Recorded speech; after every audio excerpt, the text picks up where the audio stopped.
In the last 40 years, we've had 35 budget deficits and only 5 budget surpluses. But remember, we've been running large annual surpluses in our Social Security program for years. These surpluses are spent every year to help pay other bills in the federal government. Without the Social Security surpluses, our real track record on deficits looks a whole lot worse. This is something that's utterly unsustainable, and remember, all of that has happened before the baby boomers retire. And the baby boomers are not a projection. They're born, they're out there, they're going to be eligible for Social Security and Medicare, and yet we can't pay our bills now. In less than 10 years, Social Security will be paying out more than it takes in, and will only get worse as baby boomers retire in larger and larger numbers. By 2017, Social Security will not be helping to reduce our overall deficit, it will be adding to it. Our enormous Medicare deficits and other federal spending that also lie ahead will only make this situation worse. The only issue that's more severe than this would be the idea that an Islamic fundamentalist would get his hands on or her hands on a nuclear weapon and use it against us.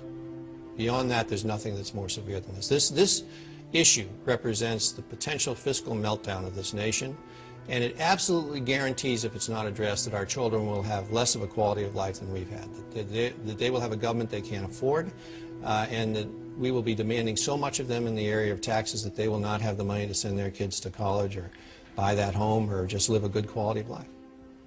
Economists talking, I'm wondering what they're looking at. I'll give you an example. When they add up the inflation numbers, core inflation, they don't put in food and fuel. Who are they kidding? The real people, the working people in this country are already in a recession. Just look at the numbers.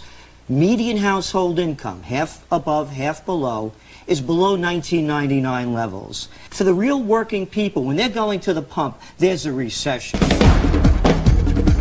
People saying this housing crunch is going to be over in 3 months. It's just beginning. And by the way, the subprime problem, that's the crack in the foundation. It's going to topple like the World Trade Center from the top. All these deals that were being done by these bigwigs, you take companies like Macklow in New York City, $7 billion worth of real estate with $30 million down. Who does deals like this? And these kind of deals have been doing all over the world. Dr. Paul. Thank you, Mr. Chairman. Good morning, Mr. Greenspan. I understand that you did not take my friendly advice last fall. I thought maybe you should look for other employment, but I see you kept your job. I'm pleased that you're back, though, because at least you remember the days of sound money, and you have some respect for it, and even though you do describe it as nostalgia, still you do remember the days of sound money. So I'm pleased to have you here. And I wanted to just refer to this chart that the Federal Reserve prepared on M3 for the past 3 years, and it sets the targets. And for 3 years, you've never been once in the target range. You know, if I set my targets and I perform like that as a physician, my patient would die. I mean, this would be big trouble in medicine, but here it doesn't seem to bother anybody. And if you extrapolate and looked at the targets set in 1997 and carried that set of targets all the way out, you only missed M3 by $690 billion. I mean, just a small amount of extra money that came into circulation, but I think it's harmful. I know Wall Street likes it, and the economy likes it when the bubble's getting bigger, but my concern is what's going to happen when this bursts, and I think it will, unless you can reassure me. Our next guest predicted the current financial crisis back in 2006. He says serious risks remain in the global economic environment and markets. Here to tell us why he thinks the worst may be yet to come, Nouriel Roubini, chairman of Roubini Global Economics and professor of economics at NYU's Stern School of Business. Good morning. Good morning. So the worst is yet to come. How much worse does it get from here? Well, the U.S. is going to have its worst recession in decades, worse than 1991, 2001, but most likely worse than the 70s and the early 80s. And now it's becoming a global recession. It's Europe, it's Japan, it's Canada, Australia, New Zealand, and there is hard landing in emerging market economy. We'll have a global recession this year and next year. Okay.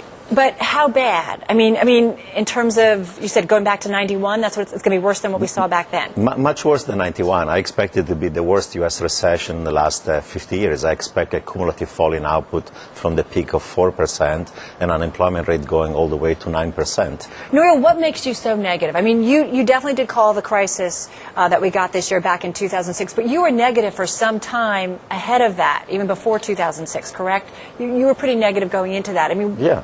What gives you the indications now that it will continue to be so bad next year? Well, every macro news that has come out for the last few weeks has been awful and worse than expected. Consumption, investment, housing. Right. We have a free fall in retail sales. Housing is not bottoming out. Now firms have a credit crunch. There is no capex spending. Literally 85% of agri demand, consumption, fixed investment is now in free fall. So this is much worse than 2001 when consumption did not fall. It's much worse than 1991 when home prices fell 5%. This time around they've already fallen 25%, going to fall another 15% before they bottom out. This is really severe. The future will be a total disaster with the collapse of our capitalistic system as we know it today, wars, massive government debt defaults, and the impoverishment of large segments of Western society. That's according to our guest today, Marc Faber. He's the editor of the Gloom, Boom, and Doom Report. So there's the gloom and the doom. Yes. Marc, Yes. What are you so concerned about? Well, I think that in the Western world we have essentially standards of living that won't go up, and government debt is rising everywhere. We have stimulus packages, we have central banks that basically will print money, not just here in the United States. They have no other option than to keep the system going. I believe we have now governments, and especially here in the United States, the stimulus today is a fiscal deficit of around $2 trillion. I don't think it will go down. It will go up, in my opinion. Number two, we have a money printer at the Fed, and he will print money and keep interest rates at zero, basically.